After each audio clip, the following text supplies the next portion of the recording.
Now, Singapore is navigating an interesting period, a complex period of change. Our resolve and our objective is clear, that we want to make sure that we secure a good livelihood for our people. Of course, we read in the papers today, internationally, geopolitical tensions are challenging, and we'll have to navigate that. We also see digital disruptions, AI transformations, and that in itself will bring about certain challenges, but also with it, opportunities. So our priority, and through the work of the committee, is clear that through the committee's work, we want to make sure that every Singaporean, all our people, our workers, will be able to get good jobs, good livelihoods for themselves, to be able to raise their families for now and going forward. We see the winds of change upon us, it's in the horizon, but more importantly, we want to ready ourselves for those changes. We don't want to be forced to change when the factors, the pressures are on us. We want to be more proactive, and that's why we are talking about, and that's what drives the work of this committee, which is to manage the impact of restructuring, but more importantly, restructuring at our own terms now. And that means also preparing our companies, making sure that our workers are ready for the future. So the committee's work focuses on this, managing the impact of restructuring. Desmond and I will outline the direction that our committee has been thinking about. I'll touch on businesses, and Desmond later will talk about how we support our workers. This is a midterm update. A lot of work is still ahead of us. So we will broadly outline what we are thinking at this point. Of course, things may still change going forward as we continue our consultations with businesses, with the trade associations, chambers, workers, as well as members of the private sector.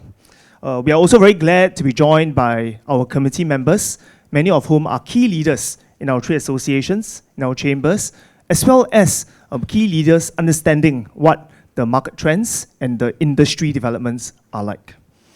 So now let me talk about what restructuring is. Restructuring, what we hope to do is focus on preparing our workers, focus on preparing our companies for the changes, the demands that lie ahead. And especially for our companies, we hope to be able to encourage more companies to embrace change and continuously innovate so as to position themselves for success. And we believe that when we have strong companies, our workers will benefit through having more future-ready and more resilient jobs. So we've engaged business owners, we've engaged workers as well, who've shared that actually they recognize the importance of restructuring. They acknowledge the need to review their business models, they recognize that they need to seize opportunities, and they want to do so. However, many of our business owners also tell us that they will probably need some help to approach this restructuring journey because some of these transitions can be daunting. So what we are looking at, actually there are three broad archetypes of companies that through our committee's work we hope to be able to support in their transition pathways. The first archetype, companies that are seeking to grow and to hop onto the next engine of change. They may want to venture deeper and become more specialized. They may also be keen to take advantage of what technology avails them. They may also be seeking opportunities to perhaps reposition their product offering across a broader sector of the market, across other sectors, other industries. Let me give a couple of examples. The first example, VDL enabling technologies. They are a manufacturer of high-tech semiconductor equipment. And they have adopted AI systems to guide their technicians in real time to be able to check the quality of their product, to pick up faults, and to be able to do so before clean room delivery. And through this, it has enhanced their efficiency, it has enhanced the overall productivity, maintaining consistent quality of the products while maintaining safety of their workers. And now they're confident to dream, and they're planning to double their revenue in the next 5 years. Another example, Honson Private Limited. I've had the opportunity to visit them personally. They've expanded significantly over the past few years. They've ventured from conventional label printing to now functional printing. And their products now include medtech, electronics printing, heat sensor printing, security standard labels, so on and so forth. And Honson, what impressed me was that they viewed challenges as opportunities. And in every opportunity to transform, they've leveraged on their workers, upskilling their workers, and depending on them to go on to the next curve. I met the executive director. He's one who joined the company many years ago. He started at a very basic level in sales, but eventually grew more senior and continued to upskill, and eventually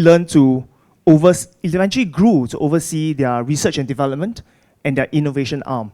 And many of the products that I mentioned earlier are a function of his emphasis and leadership venturing into unknown territory. Another staff that I spoke to started in business development and subsequently moved on to areas of responsibilities that covered communications, the training and development of fellow workers, and now responsible for AI and transformation for the company. Very disparate roles, but with every juncture, continuously upskilling herself with the support of the company, and now taking on more roles. And both have been with the company for many years. The second archetype I'd like to share are companies that may be open to review their business approach and to consolidate into perhaps the more core and the more profitable sectors. There are no sunset industries here, but factors will change. Factors such as market sentiments, demand shifts, or even technology may render some parts of their business offering less relevant. And from time to time, companies will need to make this assessment in terms of what are the aspects they continue to invest on, they continue to place emphasis, and what are the parts they want to step back from. And of course, such transitions can be difficult, and different companies in different sectors will have different needs and may not to shift in different ways. And through consultation with the industry, we hear the needs of the business owners. They've told us they need some support, and we are going to lean forward to perhaps explore how we can help them understand their business health, help them understand where the industry is heading towards, and provide guidance for them to better understand, to assess, and to even chart their way forward through the various transitions, the various business pivots. We also want to equip businesses with various capabilities and tools to support them to be confident in navigating the next chapter. The industry partners have told us that with some of these specialized advice coming on board, they'll be more confident to navigate this transition. And in fact, on a more practical note, they will also be able to maximize their asset recovery. They may also be able to better take care of their workers in terms of helping their workers transition ahead of time. The third and final archetype of companies are the ones that are open to explore overseas expansion opportunities and to grow that way. We want to help our businesses grow and seek new overseas expansions, and through which we can provide connections and resources to facilitate these international expansions. And through such expansions, we can also allow their workers to take on higher value, supervisory roles, and also gain experience working in the overseas market.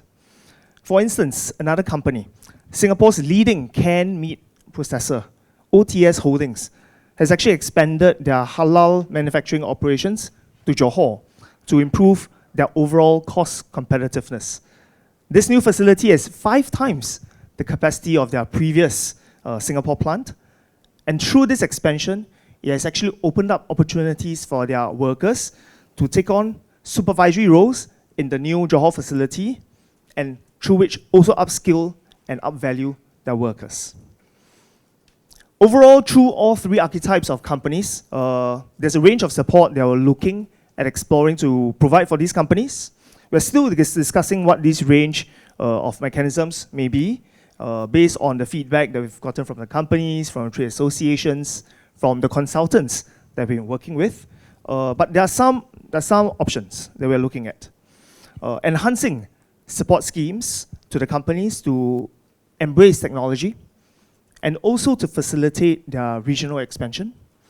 We are looking at connecting them with synergistic partners for business transition.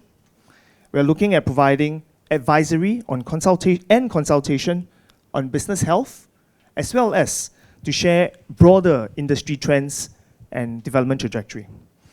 Overall, we hope that by supporting our businesses navigate the impact of restructuring and to do so with confidence and seize opportunities, we are also able to better support our workers, secure better jobs and better livelihoods for themselves and for their families. So what we recognize, and I think is known to everyone, that it is a changed world, a changed economy, changed not only just geopolitically, how businesses interact with each other across different jurisdictions have changed quite fundamentally, but also you have very structural change. For example, the impact of AI, machine learning, automation, those continue to restructure not only just economies worldwide, but especially in Singapore where trade is so important and critical. So we will have our companies also adapting to this change, a fundamental change as well. As they change and try to pivot, adapt to the new economy and environment, jobs will be affected. And jobs will be affecting us in ways that are quite fundamental, because we have now structural changes that affect jobs across functions, across age groups and qualifications. So the committee has taken a hard look. What do we need to do going ahead to prepare our workforce to not only tackle the problems of today, but also put in place the fundamentals that we will need to tackle the issues of tomorrow. We're not starting from a fresh slate. Job placement, training has been something that Singapore has been working on for many years. Now, what we will need going ahead in this new changed economy, we've got to have an outstanding training and placement system. And by that, there are a few things that we need to look at, and I think there are things that we'll propose eventually. I think first, in order of the support to our workers, we know that retrenchments are inevitable. When companies restructure, some will move in and some will move out of Singapore. That is part of a normal economic change. Retrenchments are inevitable. But can we do better for the workers in that process? We think that absolutely we can. What are some of the things that we can consider? I think one of those must be that how do we allow workers to be better helped earlier and with more dignity? And we think that there is scope for us to work with our tripartite partners to bring retrenchment notice earlier. That allows companies, setups like E2I, to come together faster, earlier, more prepared to support our workers through that journey. So I think that's one of the areas we need to do, how to help our workers manage the retrenchment process a lot better. And secondly, after you retrench, what we will still need to do is placement. At the end, there is dignity in getting jobs as quickly as we can. And a couple of things we're exploring. Firstly, we know that we have Jobs Bank and we have good organizations like E2I already working on this piece of work. But we want to now bring together, say for example, our trade associations. They have understanding about jobs, vacancies in their industries, future demand. Can we then not only just aggregate, but be able to do more timely, targeted placement that shortens the time a person will be out of work? And this is important. We need to learn to hunt as a pact. No longer individual organizations doing placement or offering jobs work.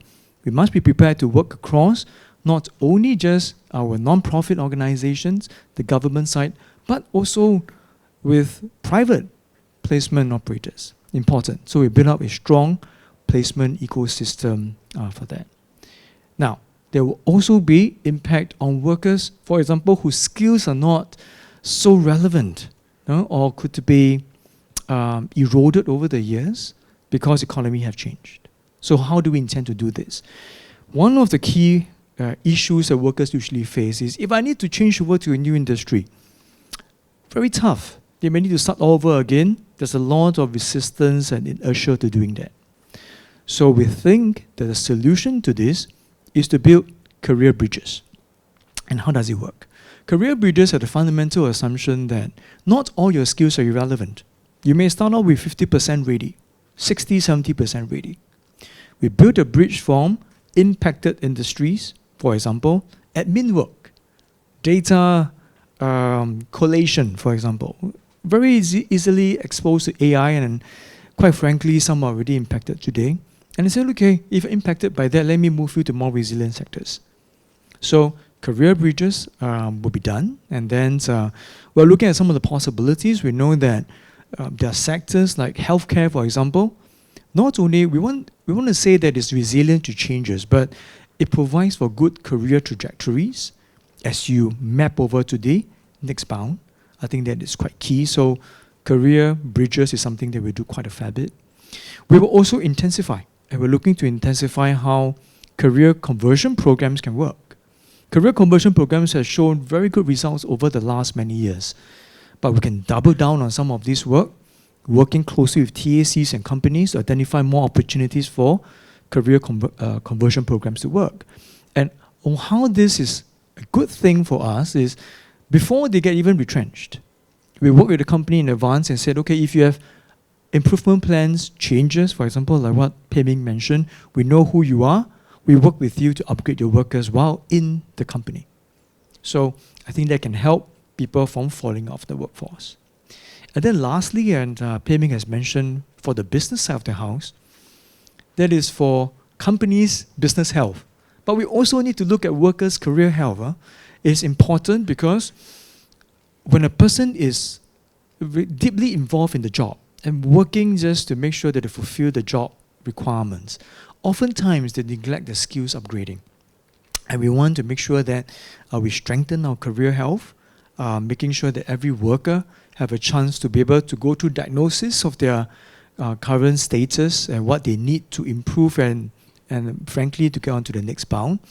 We are going to work with our partners, E2I. They have interesting products we have seen in the our tour of the career center just now about whether is it AI-enabled resumes, career builders that allows people to identify gaps in their job and then how to overcome those gaps. So all in all, by looking at how we treat workers when they're retrenched, helping them to shorten the time they take to find another job, be a lot more precise in our placement, expanding the opportunities by hunting as a pact, together building a stronger placement ecosystem, we think that will give us a national capability that will help us to ride through not only the current restructuring wave, but many more to come.